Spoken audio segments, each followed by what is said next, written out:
DAC, bien sûr, diriger une administration qui couvre un champ thématique sur l'ensemble du pays, c'est une responsabilité éminente, c'est une mission de service public valorisante, c'est la reconnaissance d'un parcours professionnel réussi, c'est donc non pas un aboutissement, mais une étape très importante, un métier passionnant.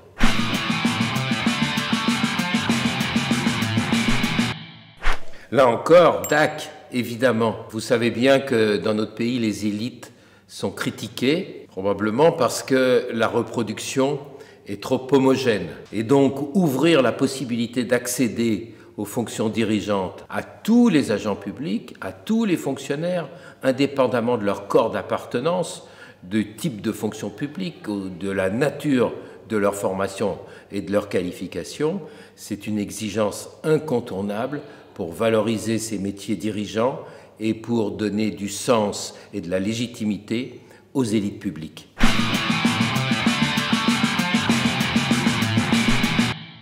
Décidément, je suis toujours DAC. Le monde change à toute vitesse. Il n'y a pas un jour où des changements structurels n'apparaissent et l'immobilisme serait la pire des attitudes qui conduirait inéluctablement au déclin.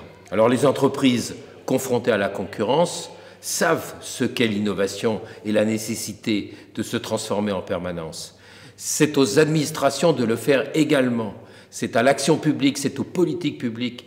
C'est donc une posture constante qui est celle d'être tournée vers l'innovation pour maîtriser les changements et non pas les subir.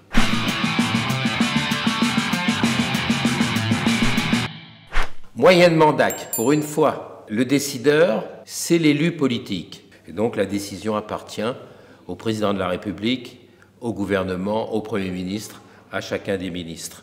Mais pour que les pouvoirs publics, les autorités politiques puissent prendre de bonnes décisions et que ces décisions soient bien mises en œuvre, il faut qu'elles soient efficacement préparées par les administrations, efficacement recommandées par les cadres dirigeants de l'administration et bien entendu très efficacement mises en œuvre au quotidien partout sur le territoire. La façon dont la question est posée ne me plaît pas beaucoup et donc j'aurais tendance à répondre pas DAC. Mais je ne voudrais pas qu'on croie que je considère que le meilleur directeur, c'est le plus bête de l'équipe. C'est pas ça non plus. Je pense que l'essentiel est que le dirigeant soit reconnu comme légitime et compétent par ses collaborateurs.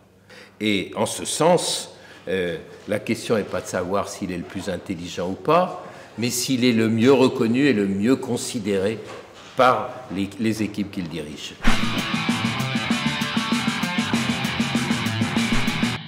On sait très bien qu'il existe dans notre pays un plafond de verre. Il faut que tous les talents puissent accéder aux responsabilités.